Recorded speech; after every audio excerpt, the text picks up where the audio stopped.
नमस्कार।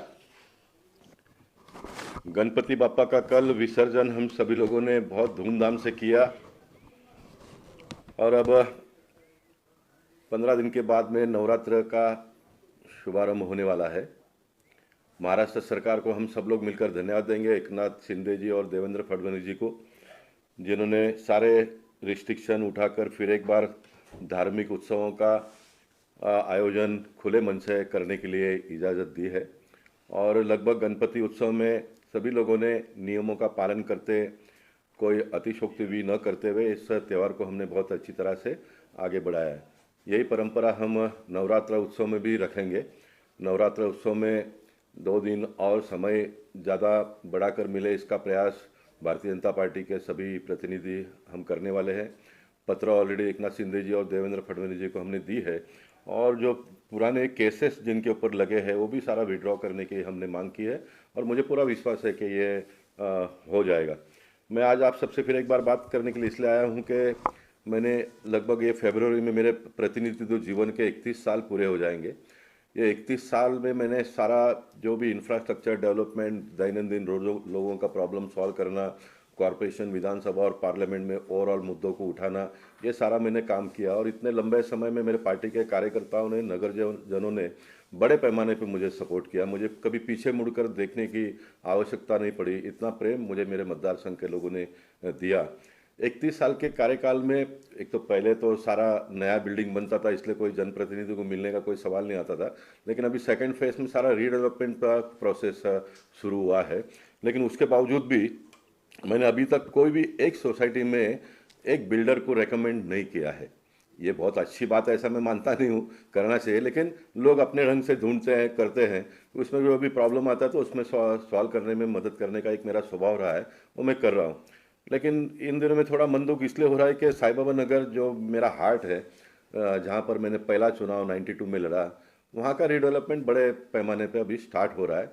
लेकिन टेनेंट, भाड़ूत और डेवलपर और सोसाइटी के जो पदाधिकारी है, ये तीनों का मैं खुलकर कहूँ तो मन स्वच्छ न होने के वजह से बहुत स्पीड से काम आगे नहीं बढ़ रहा है। कुछ जगह पर सोसाइटी के पदाधिकारी बहुत अच्छे हैं, तो कुछ जगह पर बिल्डर लोग पूरे सिस्टम को अपने हाथ में लेने का प्रयास कर रहे हैं। साई बाबा नगर में 1 साल के पहले अक्षय भाई जो काम कर रहे हैं, उनके कार्यक्रम में मैं जाकर खुलकर अपनी मन की बात सारी मैंने बताई थी। ना तो मैं बिल्डर की तरफ से कोई बात किया, ना तो टेनेंट की तरफ से कोई नाजायज़ मुद्दे बिल्डर के सामने लाया। एक अच्छे वातावरण में डेवलपमेंट का काम आगे बढ़े, इसका प्रकार का प्रयास किया। और बीच में फिर एक बार मैं, माता जी की चौकी वहाँ पर थी, तो वहाँ पर जाकर मैंने थोड़ा नाराज़गी भी व्यक्त की कि इतने अच्छे बिल्डर को अगर इतना समय लगता है काम शुरू करने में तो कोई अच्छी बात नहीं है। लेकिन अब तक भी वो काम भी शुरू नहीं हो रहा है। बगल में गीतांजलि नगर है, गीतांजलि नगर में एक मुंबई के बहुत बड़े डेवलपर ने उसमें हाथ डाला, 1 साल के ऊपर हो गया है। दूसरा एक पार्ट में एक बोरीवली का एक बिल्डर है, एक ही लेआउट में 2 बिल्डर प्रयास कर रहे हैं। अब ये भी कोई अच्छी बात नहीं है। एक ही बिल्डर होगा तो काम अच्छा हो सकता है, लेकिन बड़े ब्रांड का बिल्डर आता है तो स्वाभाविक है 2% कम भी आया तो मैं लोगों का अभिनंदन करना चाहूँगा। भाड़ा भी कम है, कॉर्पोरेट फंड भी कम है और एरिया भी कम होने के बावजूद बड़े बिल्डर के साथ में कुछ विंग के लोग गए और 2-3 विंग के लोग बोरेली के बिल्डर के साथ में गए। लेकिन काम अभी तक दोनों का शुरू नहीं हो रहा है। 3 बिल्डिंग तो गिर कर टूट गया और ये सारे एक ही समय पर बने हुए बिल्डिंग है। और ये आने वाले दिनों में मुझे थोड़ा डर सा लग रहा है, क्योंकि किसी की जान हानि नहीं होनी चाहिए, डेवलपमेंट फास्ट होना चाहिए।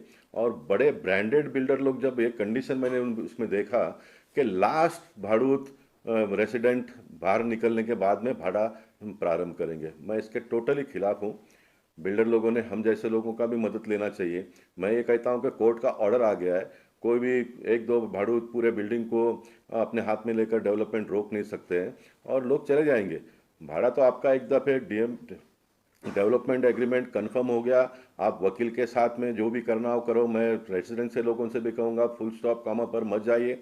आपका कॉर्पस फंड, जगह कितना देना है और भाड़ा कितना देना है, कितने समय में बनेगा, ये 3-4 बुनियादी बातें जब एक बार एक पेपर में भी अगर बिल्डर लिख कर दे देता है तो फिर भाड़ा लेकर शिफ्ट होकर आईओडी उसने सारा टीडीआर वगैरह लोड करके अप्रूवल लाते हैं, आईओडी स्टेज पे आ गया, आईओडी स्टेज पर आते ही भाड़ा लेके तुरंत शिफ्ट हो जाना चाहिए। डेवलपमेंट ये सारा हो सकता है। मैं ये नहीं कहूँगा कि बोरीवली में बीजेपी के नगर सेवक है, एमएलए है, एमपी करके मैं हूँ तो हमसे ही पूछो।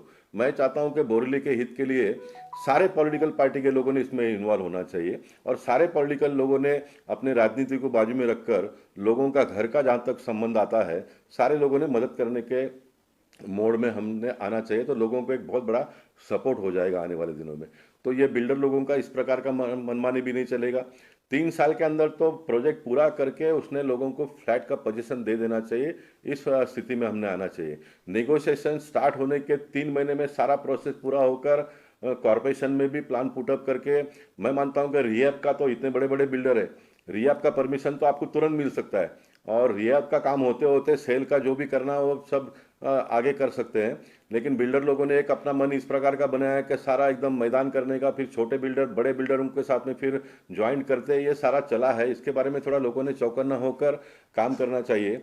कोई बिल्डिंग में अगर कांग्रेस के लोग भी होंगे तो आप उसको लेकर आगे चलिए, उसमें जरा जो मेरा जो भी सपोर्ट होगा मैं करूंगा। मैं इतना ओपन माइंडेड हूँ क्योंकि मुझे लोगों का जान माल का और घर के व्यवस्था पहले करने के लिए मैं राजनीति में काम कर रहा हूँ। मैं लोगों के जान माल के ऊपर खेल कर अपनी राजनीति मैंने ना तो की है और मेरा अभी कोई बहुत लंबा कैरियर बचा हुआ नहीं, तो मैं ये काम तो बिल्कुल नहीं करूँगा। मैं दूसरी एक बात बताना चाहता हूँ पूरे ओवरऑल बोरीवली, उत्तर मुंबई और मुंबई शहर के लिए। इन दिनों में डेवलपर लोगों ने 33(9) और 33(11) का स्कीम में भी लाने का एक प्रयास किया है। मैं लोगों से ये भी कहना चाहूँगा कि आप सारा ये 4 बेसिक जो मैंने पहले बात बताई उसके साथ साथ में कौन से रूल के हिसाब से आप डेवलपमेंट पे जाओगे वो भी पूछ लो, क्योंकि मैं 33(9) हो या 33(11) का ब्लैंकेट विरोध नहीं कर रहा हूँ। जो स्कीम वायबल है वो स्कीम ऑन गोइंग रूल के हिसाब से करना चाहिए। जो स्कीम वायबल नहीं है उसके लिए 33(9) और 33(11) सरकार ने लाया है। लेकिन बड़े बड़े लेआउट में जहाँ पर एक एफएसआई भी यूज़ हुआ नहीं है, जैसे उदाहरण के तौर पर योगी नगर का लेआउट है, उसमें 0.85 एफएसआई यूज़ हुआ है। 15% जो आरजी का एफएसआई पहले नहीं मिलता था वो भी अभी देवेंद्र फडणवीस जी ने कानून बनाकर लोगों के हित में दे दिया है। तो आपका 15% एफएसआई ऑलरेडी बैलेंस है और ऐसे जगह पे आप 33(9) या तो 33(11) करते हो तो 4 एफएसआई यानी पहले 0.85 के हिसाब से डेवलपमेंट हुआ है, अब 4 एफएसआई पे वहां पर आप डेवलपमेंट करोगे तो लोड कितना आएगा बोरीवली में। आने वाले दिनों में पानी का प्रॉब्लम शुरू हो जाएगा, एडमिशन का प्रॉब्लम शुरू हो जाएगा, ट्रैफिक की तो समस्या ऑलरेडी है उसमें और बढ़ोतरी हो जाएगी। यानी आप अपने बच्चों के लिए एक सुनहरा बोरीवली, सुनहरा उत्तर मुंबई देना चाहते हो या तो उनके सर पर कोई मुसीबत डालना चाहते हो, ये भी थोड़ा हमने देखना चाहिए। थोड़ा बहुत कॉर्पस फंड, थोड़ा बहुत एरिया अभी आपको ज़्यादा मिलेगा लेकिन जीना दुश्वार हो जाएगा, इस बात का भी सभी लोगों ने ख्याल करना चाहिए। मैं फिर एक बार कहता हूँ, मैं कोई बिल्डर के अगेंस्ट में कोई स्कीम का विरोध नहीं करता हूँ, लेकिन ऑन गोइंग रूल के हिसाब से अगर होता होगा तो थोड़ा कम मिलेगा तो भी चलेगा, लेकिन बोरीवली की जो एक वातावरण है उसमें कोई कमियां या खामियां आए इसके बारे में भी हम लोगों ने ध्यान रखने की आवश्यकता है। फेस लाइव इसलिए बहुत ज़्यादा डिटेल में जाता नहीं हूँ। कोई सोसाइटी के लोगों को मीटिंग करना हो तो आप मुझे बुलाइए, कोई आर्किटेक्ट को बुलाइए, एडवोकेट को बुलाइए, और कोई कांग्रेस, राष्ट्रवादी, शिवसेना ए, शिवसेना बी, मनसे, जिसको भी बुलाना हो बुलाइए। हम सब लोग मिलकर एक ज्वाइंट मीटिंग भी सोसाइटी में अगर करना हो तो उसके लिए भी मेरी तैयारी है। इन दिनों में एक बहुत बड़ा मुद्दा फिर एक बार लोगों के सर पर आया हुआ है, ये जो नेशनल पार्क एनवायरनमेंट का मुद्दे को लेकर 1 किलोमीटर सराउंडिंग में डेवलपमेंट के लिए फिर एक बार केंद्र सरकार का जो कायदा आया है वो इम्प्लीमेंट हो गया है। हमने इसका विरोध भी किया कि भाई ये मुंबई शहर में इसका लागू होना नहीं चाहिए, क्योंकि मुंबई शहर में नेशनल पार्क को लगकर ही नेशनल हाईवे है और हाईवे के अगल बगल में सारा डेवलपमेंट हुआ है, रीडेवलपमेंट के स्टेज पर सारे बिल्डिंग आए हैं और ऐसे जगह पर यह कानून अगर इम्प्लीमेंट होता तो सब काम अभी बंद पड़ जाएंगे। इसलिए लोग बड़े चिंता में है, लोग चिंतित है। मैंने देवेंद्र फडणवीस जी इसके बारे में बात किया तो उन्होंने कहा कि मैं बहुत सीरियसली इस विषय को उन्होंने लिया है। हम कोर्ट से भी जाकर, क्योंकि गवर्नमेंट का कायदा बन गया है तो उनको वापस विड्रॉल करना उनके लिए इतना आसान नहीं है, इसलिए हाई कोर्ट में जाकर ही गवर्नमेंट स्वयं महाराष्ट्र सरकार जाएगी और ये नेशनल पार्क के अगल बगल का जो अभी कंडीशन एनवायरनमेंट का लादा गया है उसमें से भी हम रास्ता निकालेंगे। लेकिन मैं सारे सोसाइटी होल्डर्स को भी कहूँगा थोड़ा वार्म अप हो जाइए, थोड़ा डिस्कशन स्टेज पर आ जाइए, सभी लोग शांत ढंग से बैठे रहते हैं, बड़े बड़े प्रॉब्लम हो जाते हैं, लोगों का घर टूट जाता है तो भी कोई चहल पहल होती नहीं है, एक दूसरे को मिलना नहीं होता है। और ये मेरे लिए बहुत बड़ी चिंता का विषय है कि जब मैं इतने लंबे समय से काम करता हूँ, रोज़ लोगों को मिलता हूँ। साईं बाबा का 3 बिल्डिंग टूट गया है, लोग शिफ्ट हो गए, उनको अभी का जो बिल्डर आया है वो भाड़ा भी नहीं दे रहा है। मैं उनके बिल्डर के एक भाई से आज सवेरे बात भी किया कि मैंने बोला ये ठीक नहीं है, आप हम एक परिवार के लोग हैं, एक विचारधारा के लोग हैं, एक पार्टी को मानने वाले लोग हैं, लेकिन मैं पार्टी ये मेरे लिए सबसे प्रिय है, सबसे प्यारा है, लेकिन पार्टी का भी तो काम लोगों को मदद करना है ना। पार्टी भी हम चला रहे हैं तो लोगों के मदद के लिए है। अब 3 बिल्डिंग टूट गया है, लोग बाहर चले गए, अगर बिल्डर उसको भाड़ा नहीं देगा तो बिल्डर को दे तो आसान हो गया, वो 3-6 महीने के बाद में काम शुरू करेगा, आसानी से हो जाएगा। एक बार भाड़ा स्टार्ट कर दिया तो उसके ऊपर भी थोड़ा प्रेशर बिल्टअप होता है, फास्ट करेगा। और मैं एक बात बहुत खुलकर कहना चाहता हूँ, रीडेवलपमेंट के काम के लिए सेकंड फेज में जो सेल बिल्डिंग का परमिशन आप बाद में लाइए, लेकिन फर्स्ट फेज का रीडेवलपमेंट कंपोनेंट का परमिशन बीएमसी आपको तुरंत देगी। इस प्रकार का हम व्यवस्था करेंगे। ये बिल्डर और आर्किटेक्ट, और बिल्डरों का इसमें बहुत बड़ा दोष नहीं होता है। तरुण भाई अगर मेरे आवाज़ को सुनते होंगे तो आर्किटेक्ट लोगों ने भी थोड़ा इसमें अपना रोल प्ले करना चाहिए। ये ऑफिसर जो जूनियर इंजीनियर से होकर अभी चीफ इंजीनियर तक पहुंच जाते हैं, अच्छी बात है, लेकिन इनके सारे बंधनों के अंदर हम लोगों को कब तक बांध के रखेंगे, ये मेरा सवाल है। आर्किटेक्ट ने भी अपनी आवाज़ को उठाना चाहिए in the interest of public and people. और फास्ट काम कैसे हो, मोदी जी ने सब कुछ कर लिया, ईज ऑफ डूइंग बिजनेस कर लिया।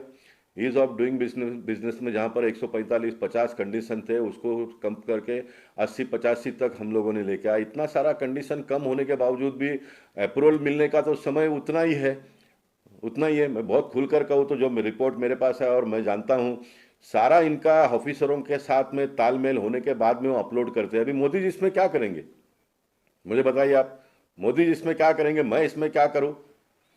आप, आपका आर्किटेक्ट, आपका बिल्डर अगर ये सिस्टम के साथ में थोड़ा भी आवाज़ उठाकर बात नहीं कर पाएगा तो कैसे चलेगा? सब सारा सेटलमेंट होने के बाद में फिर अपलोड करते हैं, इसमें बहुत सारा समय हो जाता है।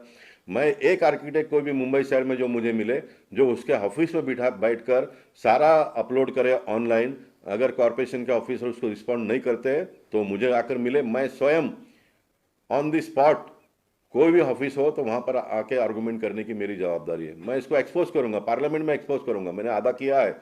लेकिन अगर कोई सपोर्ट मुझे करता है, कोई मुझे एक आधा मुद्दा देता है, तो मैं खुलकर डेवलपर का, ऑफिसरों का नाम लेकर मैं इसको एक्सपोज करने के लिए तैयार हूं। क्योंकि हम राजनीति में एक बदलाव लाना चाहते हैं, लोकशाही का पूरा लाभ जो है वो लोगों को मिले, इस प्रकार का एक सोच मोदी जी का है। लेकिन हम सारे लोग अगर उस दिशा में, उस लाइन पर अगर नहीं चलेंगे तो ये परिवर्तन कभी भी नहीं आएगा। ये करप्शन, ये भ्रष्टाचार, ये ऑफिसरों का मनमानी, ये कुछ अच्छे बिल्डर हैं उनका मैं सम्मान करता हूं, लेकिन कुछ इस प्रकार के भी बिल्डर है, स्कीम ले लिया, आर्किटेक्ट को दे दिया, फिर कभी भी उनको फ़ोन करो तो लोनावाला में रहते हैं, कभी महाबलेश्वर में रहते हैं, कभी आउट ऑफ इंडिया रहते हैं। ये सारा इनका सिस्टम चलता है। भगवान ने आपके किस्मत में वो लिखा है, आप एंजॉय करिए, कोई प्रॉब्लम नहीं है मुझे।